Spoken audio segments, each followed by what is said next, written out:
Bonjour, bienvenue à notre rendez-vous quotidien pour la presse, en ligne et en direct sur EBS. Nous sommes aujourd'hui le jeudi 11 février. Nous avons seulement une annonce pour vous aujourd'hui, pour laquelle je passe immédiatement la parole à Johannes.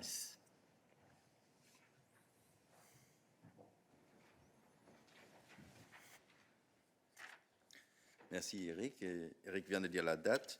Donc aujourd'hui, comme chaque année le 11 février, le 11 du 2, nous célébrons le numéro d'urgence européenne 11-2 ou 112 ou encore 112.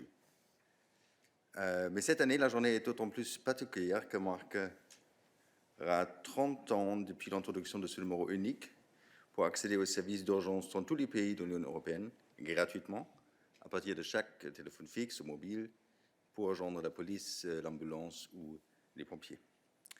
Dans les 10 dernières années, 1,5 milliard d'appels ont été lancés au 112, donc ça c'est juste les 10 dernières années, et actuellement, plus de la moitié des appels d'urgence sont faits par ce numéro unique européen. In case of an emergency, there's no time to lose, and this is why precise caller location is of utmost importance, especially as 3 out of 4 emergency calls are nowadays made from a mobile phone. The new EU telecom rules that entered into force in December last year make systems that exact caller location mandatory, so it's important that member states make sure that the latest technology is implemented everywhere so that victims can be located accurately and without delay. And as always, you have more information in the daily news. Thank you. Thank you. And we had planned a nice backdrop, but we've had a technical glitch. So we will use it, I guess, next year. Okay, thank you very much. Before moving to your questions, let me remind you that we still have a technical briefing on the winter 2021 economic forecast with which Commissioner Gentiloni just presented to you immediately after this briefing. So please ask your questions related to the forecast there. With this, we move to your questions, and I pass the floor to Jérôme. Hello there, Eric. Thank you very much. You can hear me? Yes, go ahead. Yeah, I just had a question. Yesterday, the President mentioned that during the European Parliament debate that 26 million doses have been delivered in terms of the vaccine to the European Union since December, and 17 million people have been vaccinated. So I'm just wondering, obviously there's the question is, are 9 million vaccines lying around somewhere, or is it the case that 9 million people are waiting for a second dose?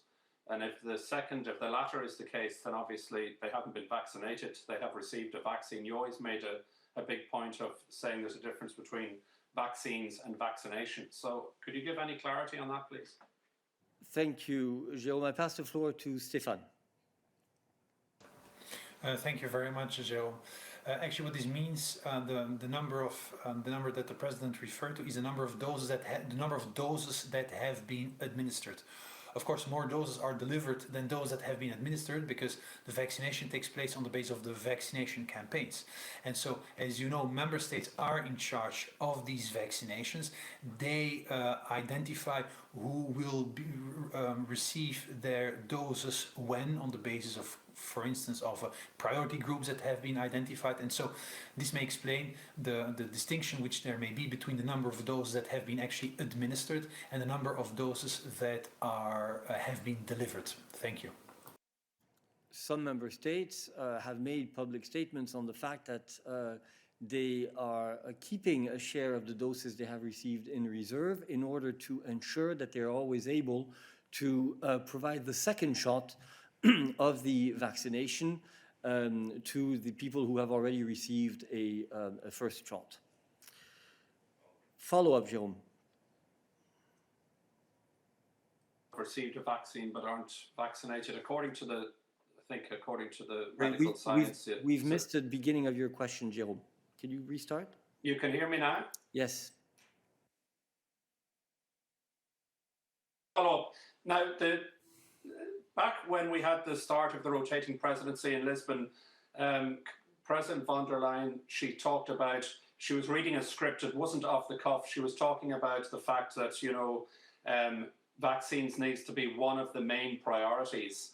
And, you have to wonder, should she not be saying that vaccines is the only show in town, that this is the only priority? Stefan mentioned at the start of the year when we were talking about vaccinations that, the Commission doesn't have the word frustration in its vocabulary.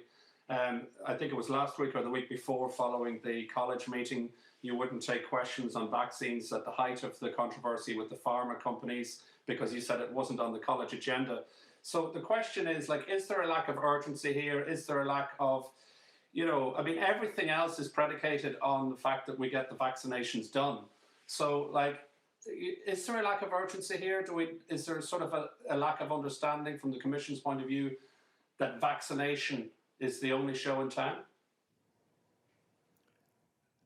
Jerome, I'm amazed by your question. I mean, the President was yesterday in the European Parliament. She gave a long speech on the different tasks that the Commission has identified, the priority tasks that we have identified in order to ensure that we can move forward as quickly as possible on vaccines.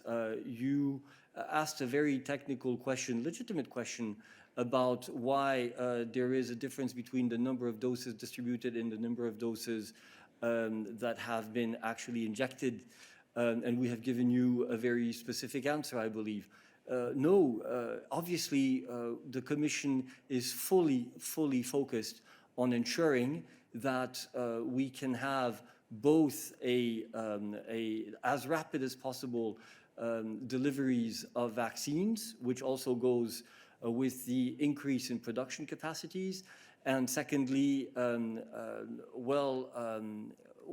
vaccination campaigns within member states which move as quickly as possible. But as Stefan has just reminded you, the member states define their vaccination plans and the rhythm with which they move forward and the priority groups that they target. So let me reassure you, if you had any doubts, that the Commission is entirely focused on ensuring that our vaccination campaign can meet the target that it has set, and we have good hopes that we will be able to achieve this. Let's continue on this. Jorge.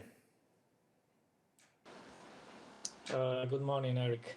I have two questions as well. The first one is kind of related to the speech yesterday in the Parliament, because you told us a few days ago that the President will come down to the press room when she has a message to convey, to deliver. And actually, she has given 3 group interviews in recent days, if I'm not wrong, and plus other interviews. And the urgency of deliver this message was so big that yesterday she even left the plenary for a few moments to give another group interview.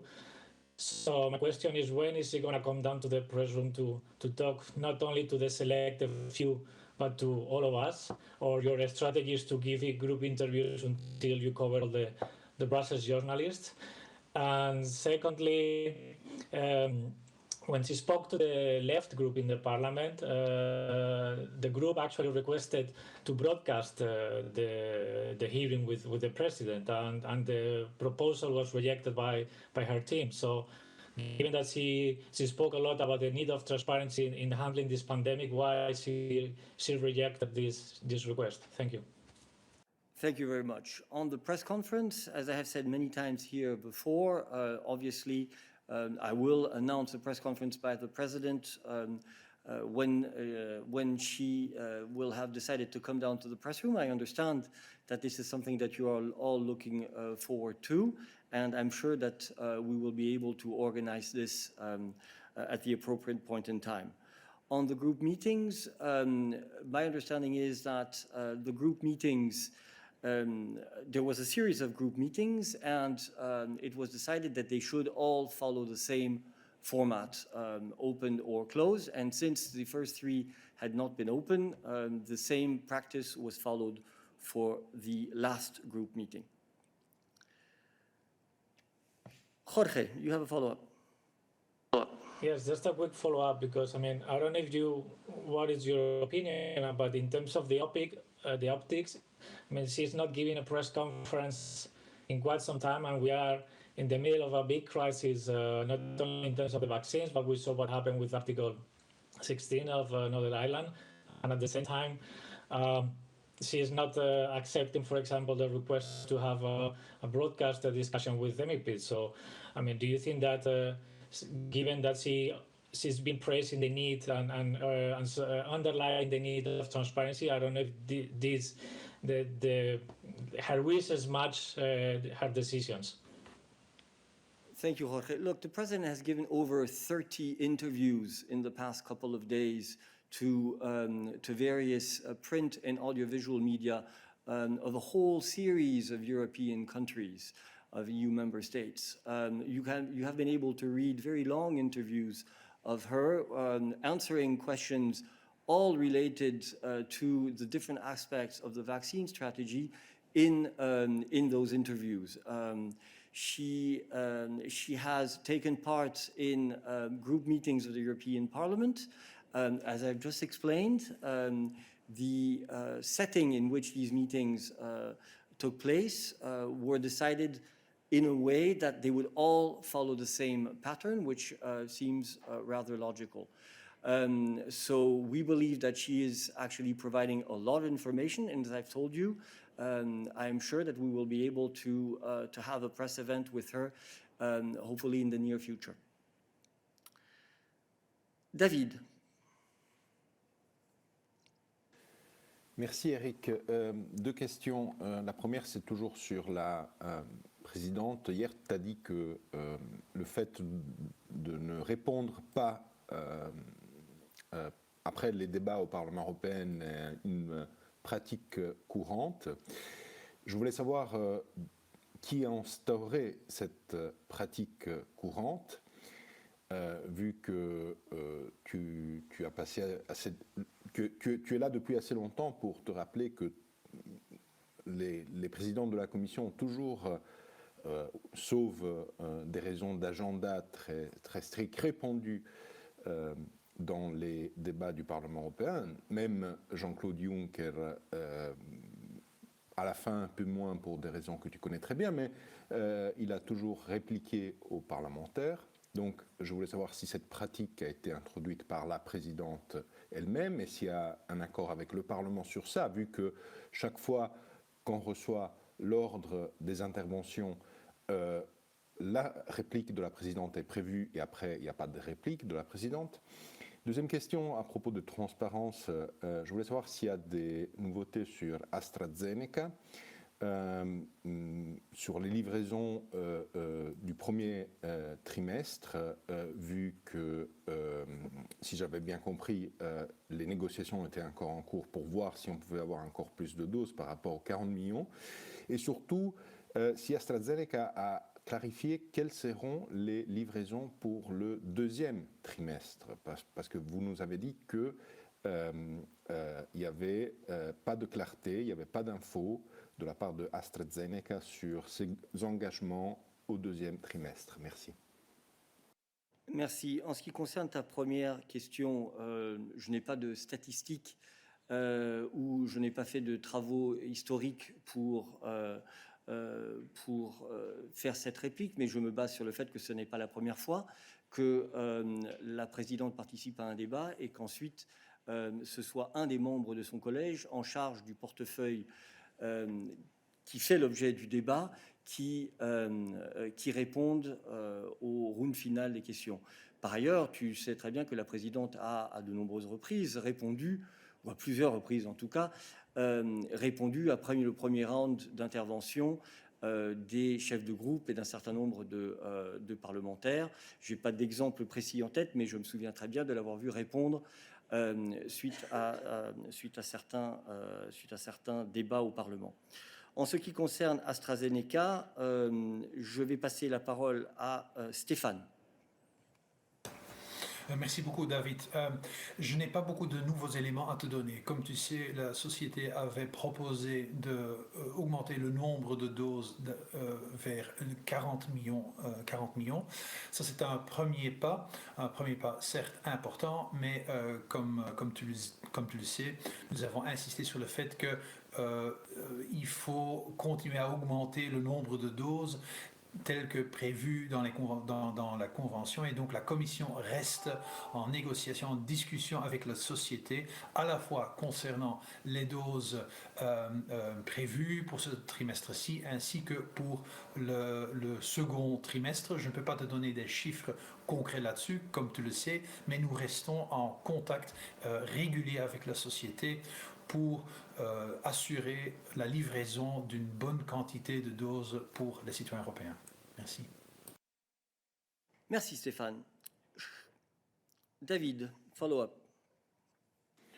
Oui, merci. Très rapidement. Stéphane, donc ce n'est pas sûr, si je comprends bien, qu'au deuxième trimestre, AstraZeneca va pouvoir livrer ce qui était prévu dans l'accord avec vous. C'est comme ça ? Stéphane. Merci David. Nous avons évidemment prévu la livraison de doses dans le contrat pour tous les trimestres, premier, deuxième, troisième, quatrième trimestre. Et donc pour nous, ce qui est important, c'est que les livraisons ont lieu comme c'est prévu dans le contrat pour tous ces trimestres. Nous sommes en contact avec la société pour nous assurer la livraison d'une bonne quantité de doses, encore une fois en ligne avec le contrat. Donc nous travaillons dessus. Nous avons des prévisions évidemment établies pour toutes les sociétés, mais nous continuons à travailler avec toutes les sociétés d'ailleurs pour assurer que les livraisons telles que prévues puissent en effet avoir lieu. Mais malheureusement, je ne peux pas te donner des éléments plus concrets pour chaque société séparément, parce que comme tu le sais, ces éléments-là font partie de discussions qui sont confidentielles aussi à la demande de la société. Merci. Merci. Shona. Hi, thanks a million. My question is in relation to yesterday's debate as well. I mean, will it be the norm that MEPs will be asking questions of President von der Leyen and that she won't be responding? I suppose, what's the point in kind of having those debates if there's not going to be a response, especially if she leaves midway to do interviews? Just kind of wanted a little bit of a response in that, if it's going to be the future, and what's the point of that if she's not going to deliver any response to the really important questions that are being asked? Thank you. Thank you for your question, Shona. Look, the President was in the plenary for 3.5 hours yesterday. Indeed, she stepped out for a very short time in order to give answers to a certain number of journalists on the issue of the day. Now, I'm a bit surprised because obviously I believe that it is also one of the things that you look forward to, that the President will take time to speak to the media. But it seems that one way or another, it never works. The point is that it's the college which is represented in the European Parliament. There was also Commissioner Kyriakides, who, as you know, it's her portfolio. It plays an important role in managing this. And obviously, there was therefore always a college presence in the debate. And indeed, the final interventions were made by the Commission, as you would expect in a parliamentary debate. Shona, you have a follow-up. No, I suppose everybody was there for 3.5 hours, and she was the one that people wanted to hear from because, of course, the book stopped with her. But I just wonder, is that going to be the case for the future? Are MEPs going to be lining up to ask questions, to make points, and to not have any response, and for her to leave halfway through? Surely she could rearrange other times to speak with journalists, because, of course, that is completely welcome. Thank you, Shona. I don't believe that the President would have been able in any case to answer every single intervention by I don't remember how many, 80 members of Parliament, something like that, who made interventions. I think that obviously there is always a series of conclusions in the forms of responses which are given by the college, and I'm sure that it will be on a case-by-case basis that the response and the responsibility for delivering the response of the college will be organized. Isabelle. Oui, bonjour. Moi, j'avais une question sur le groupe de contact avec le Parlement qui a été annoncé hier. Si j'ai bien entendu, la présidente a dit c'est pour scrutinize, examiner les contrats, notamment. Donc, est-ce que ça veut dire qu'un petit nombre de députés va avoir accès au contrat complet Et question, pourquoi est-ce que dès le début, on n'a pas envisagé cette possibilité? Est-ce que c'était à la demande des labos? Est-ce que c'était à la demande des gouvernements que le Parlement européen n'a pas été associé du tout à la négociation? Merci. Isabelle, sur ta deuxième question, on peut toujours essayer de refaire l'histoire après coup. Mais bien entendu, c'est un dossier qui évolue et la Commission essaye d'être réactive par rapport au développement. Donc, bien entendu, au fur et à mesure qu'il se passe des choses, on essaye d'adapter notre approche afin de répondre le mieux possible aux attentes. Mais en ce qui concerne la négociation des contrats, la Commission a travaillé sur base d'une coopération avec les États membres, car ce sont eux, au bout du compte, qui achètent les doses. Mais cela dit, je pense qu'il faut plutôt se réjouir du fait que nous faisons un pas en avant supplémentaire dans la coopération avec les différents acteurs sur ce sujet. En ce qui concerne le groupe de contact, il faudra que nous revenions vers toi. Je n'ai pas d'autres éléments à te fournir aujourd'hui par rapport à ce que la présidente a pu dire hier au Parlement européen. Tommaso. Yes, good morning. Tommaso Gallavati, Cronos Italy. Thank you for taking my question. Apologies for insisting on the same subject, but in Italy, as you know, we have a vacuum of power, and the regions are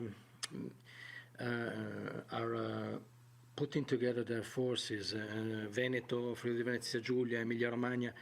Now they intend to purchase vaccines outside the EU from unspecified intermediaries, and I wonder if this is legally feasible or not. Thank you.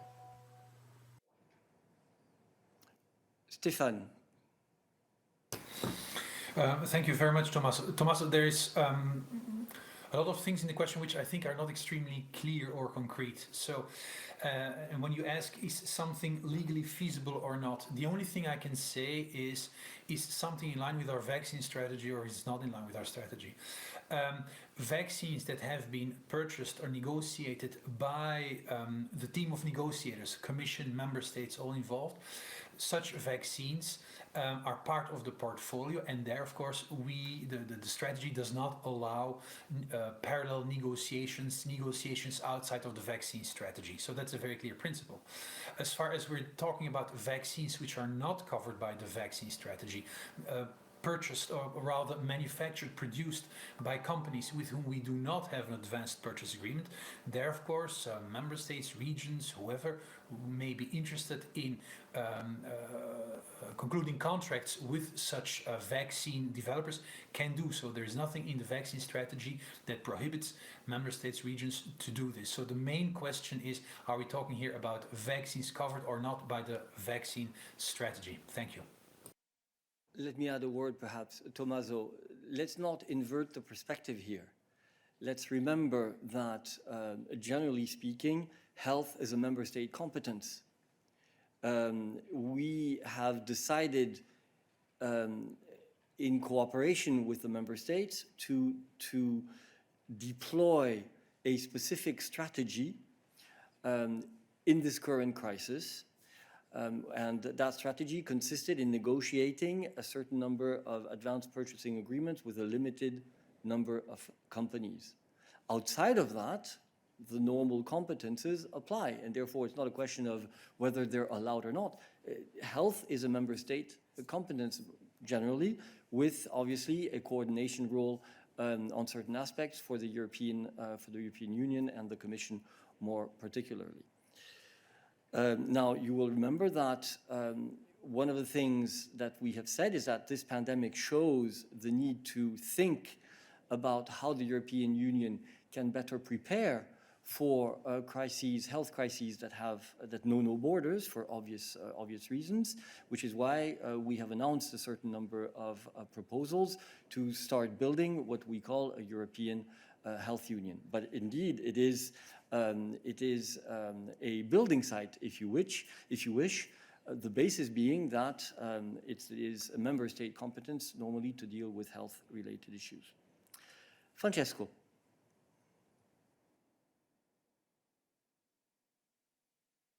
AstraZeneca. The first is yesterday, top executives of the Belgian plant that AstraZeneca told you is the main responsible for their huge supply shortfalls in the first quarter, said that they have no responsibility and that they have complied entirely with the contract with AstraZeneca. So it seems that there is nobody responsible for this. Are you asking some clarifications both to Thermo Fisher, which is now the owner of this factory in Belgium, and of course to AstraZeneca to clarify who is actually responsible for what has happened? First, and second, given that, as you have said in several occasions, one of the problems is that AstraZeneca is not complying with its contract, according to you, because it's not sending doses from its factories in the UK. And that is because the UK government prevents that shipment to the EU. So the question is, are you talking to the UK government again to make sure that they lift this effective ban on the shipment of vaccines to the EU, given that the EU is shipping millions of vaccines to the UK? So I was wondering why you are not trying to put a bit of pressure on the UK government to do the same. Thanks. Thank you very much. On the first question, I give the floor to Stefan. Thank you very much. As you know, the company AstraZeneca had given explanations about the shortfall of deliveries. As you know, we had problems with the explanations, which we felt do not sufficiently explain the issues. And we're still discussing with the company in order to have good, solid explanations, but more importantly, to make sure that deliveries can take place as they have been planned. As far as these visits to plants are concerned, I would like to stress that this is basically a matter for the company AstraZeneca. You know that we have a contract with AstraZeneca, and in this contract we have identified several plants, 4 plants. It is up to AstraZeneca to manage a contractual relationship with its plants, companies, and so on. So this is mainly a role and a matter to be dealt with by the company. It is not for us to go into this. What is important for us is that together with the company, we reach a very clear understanding on the doses that have to be delivered in line with what we had always expected and laid down in our contract. I guess, Eric, that you would like to go for the second question?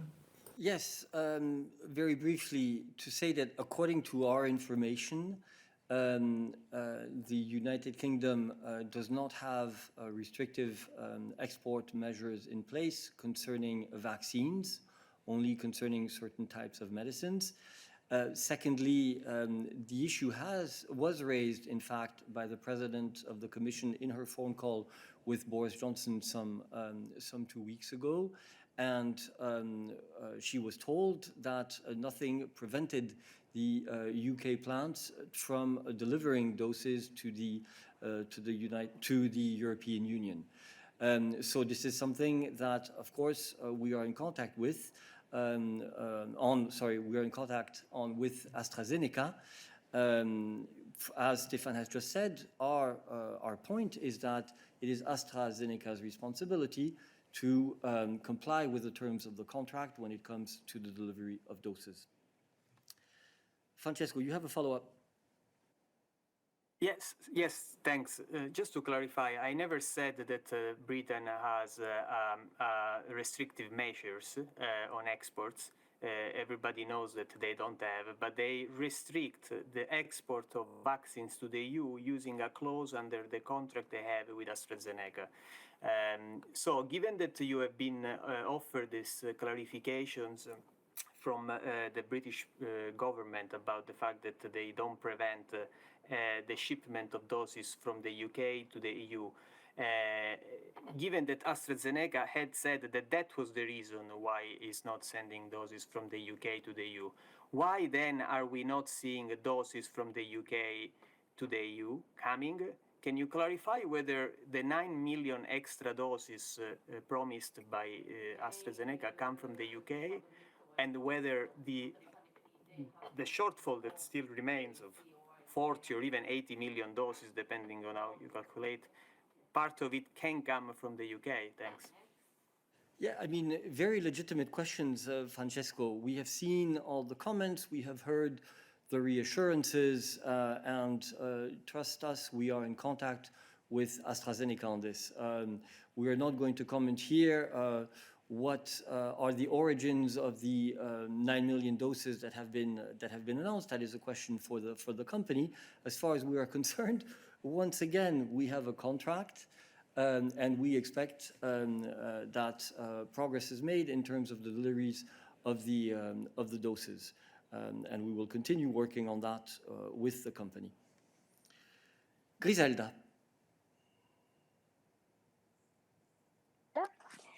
Merci beaucoup. Je voudrais poser la question des brevets parce que hier au Parlement, j'ai eu le sentiment qu'il y avait pas mal de députés capables de poser les problèmes de la transparence de contrat, demander à la Commission de saisir comme une option face aux problèmes de production industrielle la libéralisation de brevets. Moi, j'aimerais savoir si Madame la Présidente a entendu ces voix et si vraiment ça peut devenir un instrument. Je ne sais pas si vous avez fixé avec les industries un délai pour un prochain rendez-vous sur le problème de production industrielle. Merci Griselda. Bien entendu, la présidente a participé au débat, comme je l'ai dit, et donc elle a entendu certains parlementaires soulever ce point. Je vais passer la parole à Myriam, qui va te rappeler quelle est notre position en ce qui concerne cette question.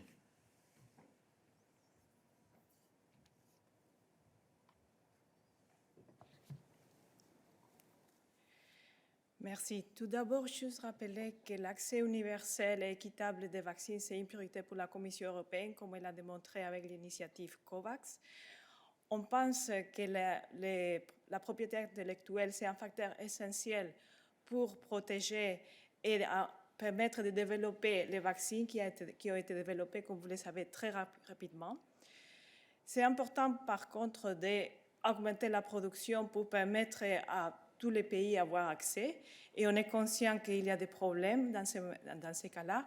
Et on promeut les accords volontaires de coopération et de transfert de technologies avec les compagnies.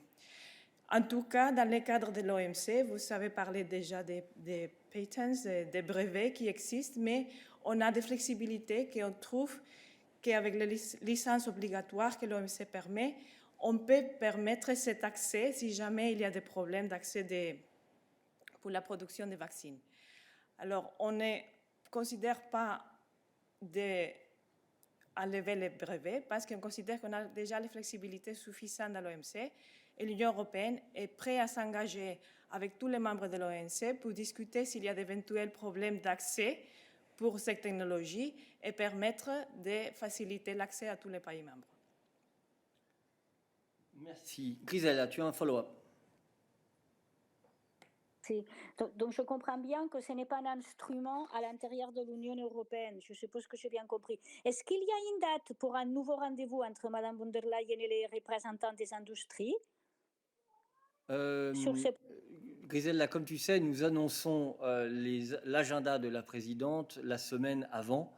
Et donc, le moment venu, bien entendu, nous ferons l'annonce correspondante. Je ne peux pas te donner de date maintenant. Patrizia.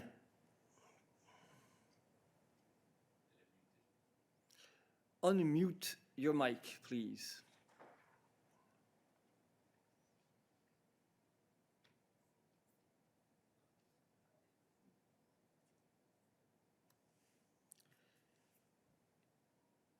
We seem to be having a connection issue. Go ahead. It's not working, Patricia. While you try to solve your technical issue, we will move to Lukasz. Yes, can you? We heard the beginning, but then... Oh, yes, now. Yes. I have a question on foreign affairs. Shall I ask it now or? Sorry, we're on the issue of vaccines, Lukasz. We will come to foreign affairs afterwards. Let me just see whether Patricia manages to connect. try one more time.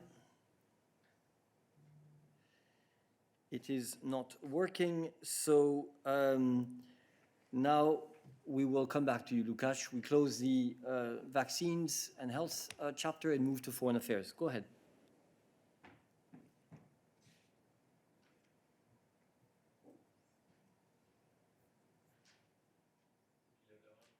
You need to press the speak button again. You need to raise your hand first, sorry, so that we can give you the floor. Yes. Go ahead. So I have a question on Russia. Go ahead. Yesterday, President of Germany, Frank-Walter Steinmeier, has defended the Nord Stream 2 pipeline project by arguing that Germany owed Russia a debt of guilt for Second World War atrocities. So later he was strongly criticized by this war by Ukraine, and there was also a comment of Polish Prime Minister. So do you have any comment on it? What do you think about the idea that the Nord Stream 2 can be a compensation for what Germany did to Russia during the Second World War II, the Second World War? And I have another question related to Russia. Yesterday, the country has issued an international arrest warrant for one of the Alexei Navalny allies, Leonid Volkov, who is currently based outside Russia. So my question is, do you aware of this, and do you plan any intervention? Thank you. Thank you very much. Nabila.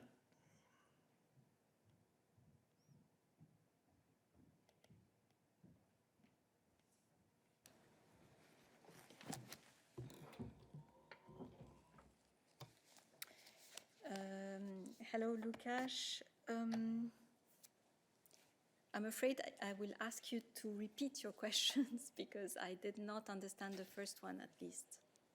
So could you please repeat your question? Okay, no problem. Yesterday, President of Germany, Frank-Walter Steinmeier, has defended the Nord Stream pipeline project. He argued that Germany owed Russia a debt of guilt for the Second World War atrocities. So he was strongly then criticized by the Ukraine, I think by the ambassador of Ukraine in Germany. There was also a comment of the Polish Prime Minister on it. So my question is, what do you think about the idea that the Nord Stream 2 can be a compensation for what Germany did to Russia during Second World War? Thank you. Thank you, Lukáš, and sorry for having you repeat the question. Well, I mean, I would refer you to the speech of the HRVP that he made at the European Parliament on the arrest of Alexei Navalny on the 19th of January. As he recalled, the European Union has, in a declaration on behalf of the EU member states, strongly condemned the unlawfully arrest of Mr. Navalny and called for his immediate release, along with the release of those arrested for supporting on or reporting on his return to Moscow. President von der Leyen and President Michel have also reiterated calls on the Russian authorities. You know that the EU foreign ministers will discuss the situation at the Foreign Affairs Council on the 22nd of January. And as the High Representative Vice President said, the Commission has voiced several times that it considers that this Nord Stream 2 pipeline does not lead to diversifying the energy sources of the European Union. This is one of the objectives of our energy union, and this project is not in the framework of our objective, but Nord Stream 2 is a project of a group of private firms, and we cannot prevent the companies for building it, and the German government agrees with that. So should these companies finalize the pipeline, they should know that they will need to operate in line with European Union law. This is most what we can say, what we can do at the European level, and this is what I can say from here at this point. Thank you, Nabila. Are there other foreign relations related questions for Nabila today? Patricia, we will come back to you afterwards on your question on vaccines. Lukáš, you have a follow-up? My second question was about the international arrest warrant for one of the Alexei Navalny's allies, Leonid Volkov. This I We'll come back to you. I have no information on that. Sorry. Thank you. Are there other questions on foreign relations for Nabila today? Alain, une question relations internationales. Oui, bonjour tout le monde. Une question de suite sur la Russie. Il y a donc dimanche une manifestation qui est annoncée de la part des pro-Navalny, qui vient d'être condamnée par le procureur qui appelle les Russes à rester chez eux. Je voudrais savoir si on prévoit que des représentants des diplomatiques, que des diplomates soient présents dans ces manifestations pour les soutenir. Merci. Nabila. Écoute Alain, à ce stade, je ne sais pas, pour être tout à fait honnête, mais je suis prête à vérifier et revenir vers toi. Notre position, oui. Je t'en prie. Je pense que notre position est très claire sur la situation en Russie, sur les manifestations, sur M. Navalny, et que, comme je l'ai répété, il va y avoir une discussion au Conseil des Affaires étrangères le 22 et voilà, c'est ce que j'ai à dire là-dessus. Merci. Bien entendu, le personnel diplomatique de l'Union européenne mène à bien ses tâches sans que nous en fassions des annonces préalables. C'est la nature même du travail. Si je peux juste rajouter quelque chose, Alain, aussi notre position, ça a toujours été que nous appelons les autorités russes de respecter aussi les manifestations qui sont de nature peaceful. J'en ai oublié mon français. Pacifique. Merci. Alain, follow-up. Oui, non, juste pour dire que compte tenu de ce qui s'est passé la semaine dernière, donc l'expulsion de 3 diplomates d'États membres, ça pourrait être conçu comme une réponse de l'Union européenne qui pour l'instant parle beaucoup, qui parle de sanctions. Ça pourrait être un premier signe que l'Union européenne n'a pas beaucoup apprécié ce qui s'est passé la semaine dernière, à la fois dans la forme et sur le fond. Nous transmettrons ta suggestion à l'EES. Alain, merci beaucoup. Je reviens à la question de Patricia sur les vaccins.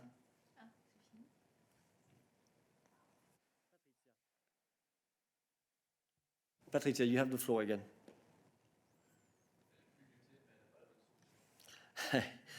You seem to have now an issue with the source of your mic.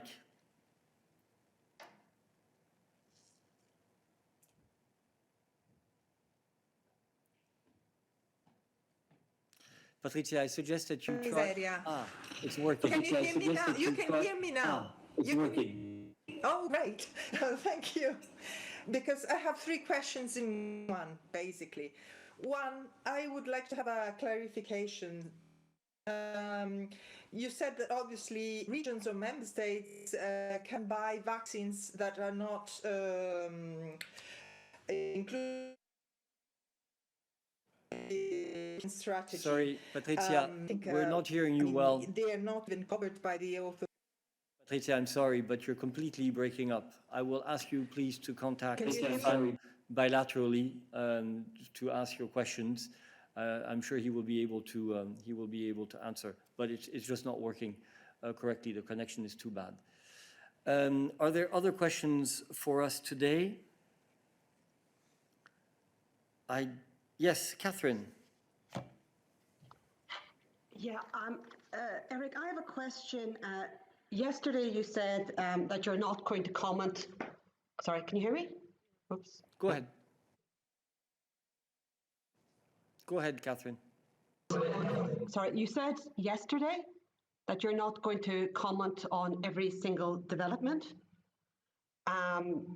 in relation to Poland and the rule of law. But yesterday there was a decision by a Dutch court that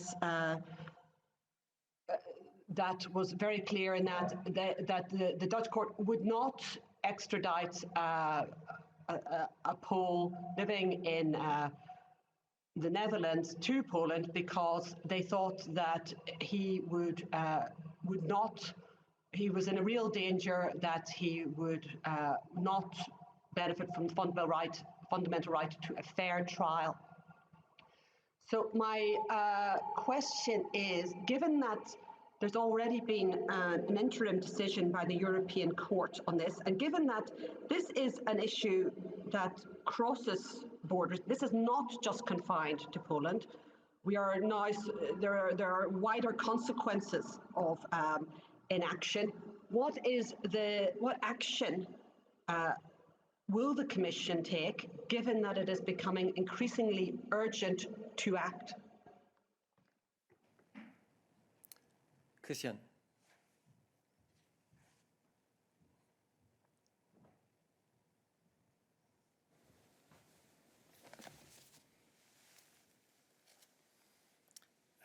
Yes, Catherine, we've seen the, apologies, it's a bit low. We've seen the report.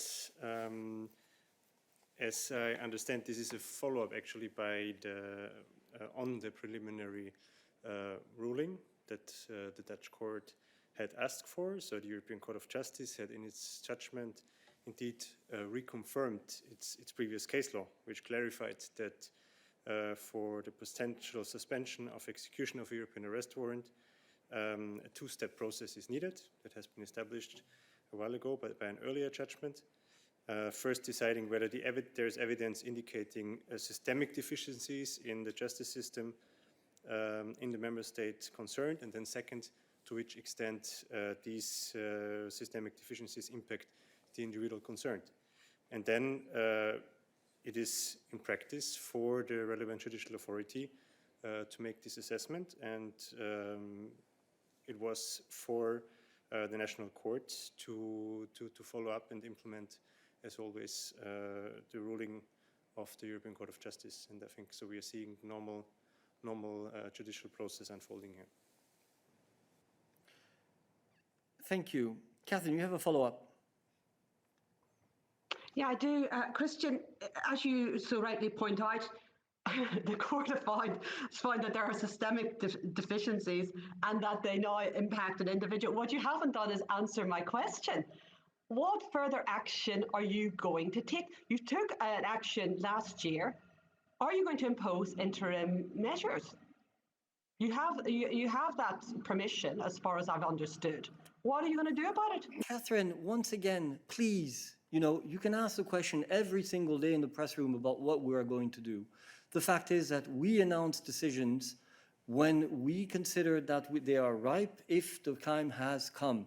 I understand your questioning, but it is the prerogative of the European institutions to announce the measures if the Commission decides to take measures when these are ready, and not simply on the basis of a question. I'm sorry, that's how the institutions work. I understand that it could be different from your perspective, but unfortunately, you're putting the spokesperson in an impossible situation. He does not decide when the institution decides to act. And that's something I'm going to have to continue repeating every time you ask a question of that type. Understanding perfectly, don't get me wrong, the legitimacy of your concerns in this area and of your questions. Simply, that is not how the institutions work. Thank you. Catherine, you have another follow-up. Go ahead. Yeah, sorry, it's not about a very narrow question of the legitimacy of my concerns. This is the concerns of a national court outside of Poland. And I want to know why you're not acting on this. We have our processes. We haven't decided. I'm sorry, Catherine. That was not your question. That was not your question. Your question was, what are we going to do about it? That was your question. And once again, I'm telling you that the Commission announces what it is going to do when it is in a position to actually present the initiatives that it wants to take. This is this is the question that you asked, Christian, and this is how we have answered. Thank you. Are there other questions for us today? I do not see any, so we will close the midday briefing and move to the technical briefing on the winter forecast. Thank you very much.